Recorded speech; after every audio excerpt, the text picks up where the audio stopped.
আসসালামু আলাইকুম। এটি একটি গড়া কবুতরের বাচ্চা। বাচ্চাটা আজকে আমার ছেলে মেরে ফেলছে। ওকে হাত দিয়ে চাপ দিছে এবং উপর থেকে মেঝেতে ফালাইয়া দিছে, তার ফলে সে মরছে।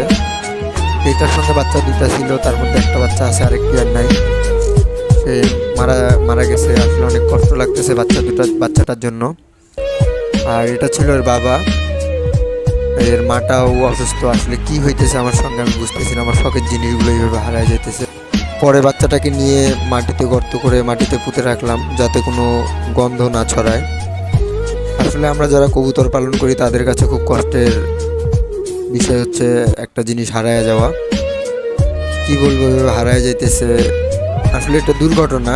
এটা আসলে তো কোনো অসুস্থ ছিল না, এটা দুর্ঘটনার কারণেই এটা মারা গেছে। তারপর অনেক কষ্ট লাগতেছে। আমি বাচ্চা জোড়া অনেক শখের ছিল। এর বাবাটাও অনেক ভালো ফ্লাই করে, মাটাও ভালো ফ্লাই করতো। এমন ভিডিওর জন্য আমার চ্যানেলটি সাবস্ক্রাইব করবেন। ধন্যবাদ।